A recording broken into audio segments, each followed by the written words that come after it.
So we're going to talk about some more properties of functions, and then we will talk about your homework. This will be the last day we spend on 1.2, hopefully. I do plan on tomorrow doing, just taking a look at your 1.1 and 1.2 homework. So make sure you bring that tomorrow, since we've spent the last week and a half doing that. How did vertical asymptotes go? Where do vertical asymptotes happen, did we say? Where the denominator is 0. So we'll just write a little note about that.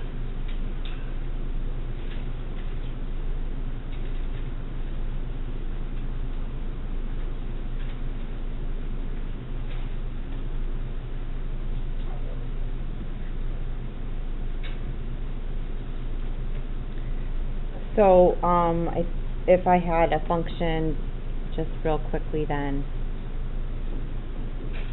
that was 3 over 4 minus x squared.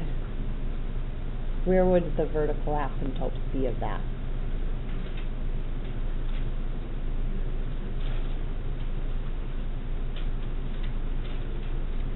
Yep, and I'm going to actually write x equals, and vertical lines were of the form, we talked about this in algebra. Vertical lines have an equation of x equals, and that hopefully makes sense.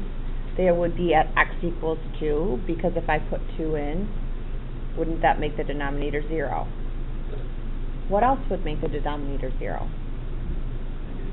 Negative 2, because if you would square negative 2, that would also. So if you were looking at the graph, this would have vertical asymptotes at x equals 2 and x equals negative 2. And always have your graphing calculator handy to back up your answers. Okay, you answered questions on that already. Let me give you my little spiel about horizontal asymptotes.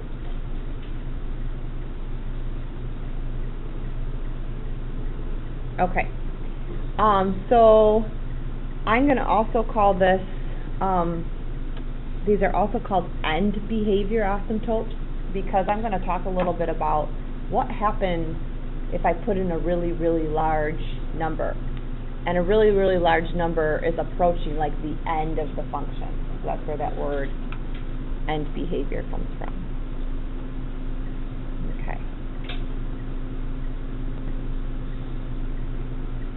So a horizontal asymptote is going to be like a horizontal line that the graph of the function approaches, if you want to write that down.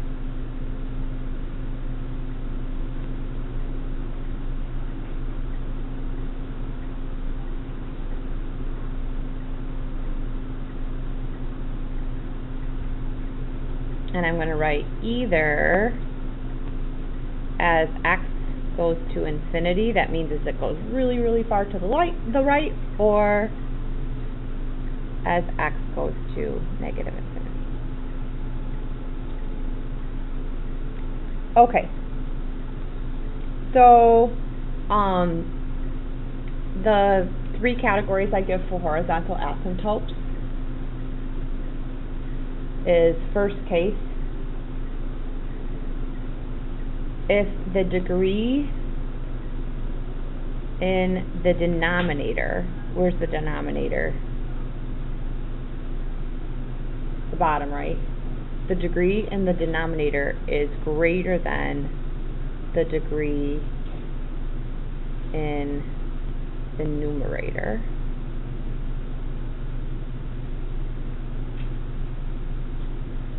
Then there's going to be a horizontal asymptote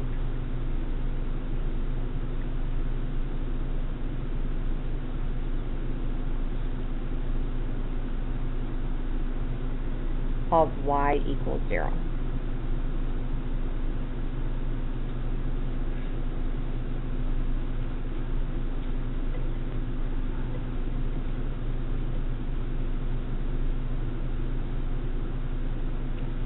Second scenario.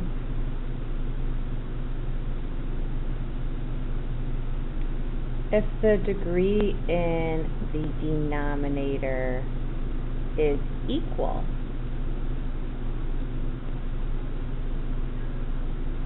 to the degree in the numerator,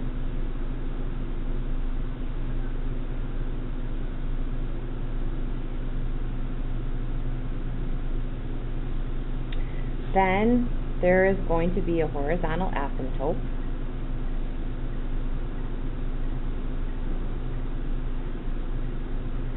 at y equals leading coefficient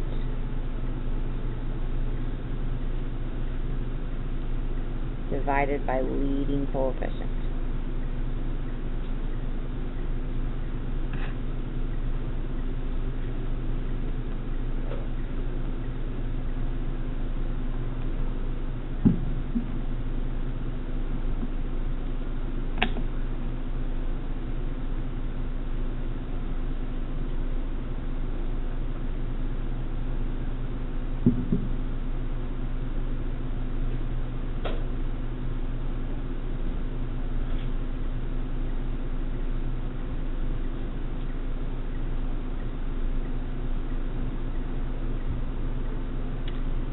Okay, so I just talked about degree in denominator is bigger than degree in numerator, and then I did they're equal. What do I have to talk about last? Okay, so what if the degree in the denominator is less than the degree in the numerator?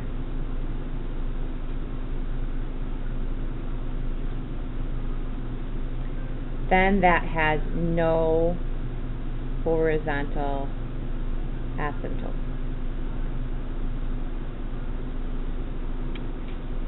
And I believe last year, we're going to get more into this in depth in Chapter 2. Did Mr. Staublin show you slant asymptotes last year? That's what ends up happening with these. You can get these weird asymptotes almost on an angle, but what you need to know for now is that there are no horizontal asymptotes. So those are the three cases. Let me talk about why.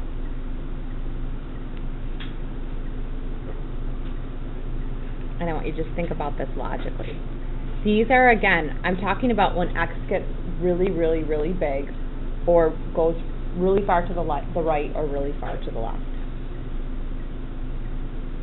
If I had this, 3x over x squared plus 2. When I start putting really large numbers in for x, what's going to grow faster, the top or the bottom? The bottom. And I just want you to think about a fraction here, people. If on the bottom gets really, really big of a fraction, do you see how that drives the whole thing to 0? Like 1 over 10, think about 1 over a million. Isn't 1 over a million getting really, really close to 0? Okay, and so that's why, as x gets really, really big, this would have a horizontal asymptote, I'll just abbreviate, of y equals 0. Okay.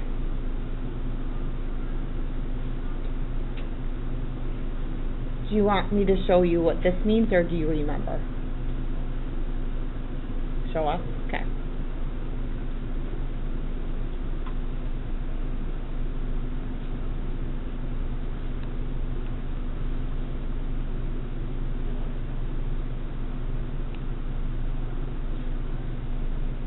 Okay.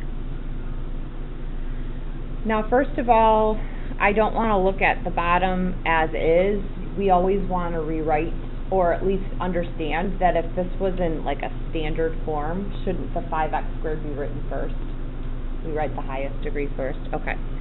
So hopefully what you see is that the degree on top is the same as the degree on bottom. They're both x squared. I said when that happens, the horizontal asymptote is leading coefficient over leading coefficient. So what are the leading coefficients? 2 and 5. So this would have a horizontal asymptote of y equals 2 over 5.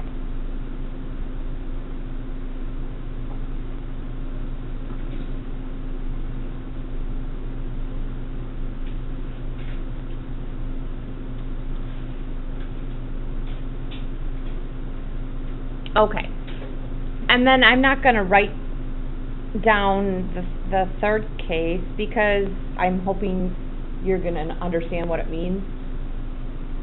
If I had, like, for instance, this flipped around, this top one, and it was x squared plus 2 over 3x, then the degree on top would be bigger, right? And so then that would be a case where there was no horizontal asymptote. We good?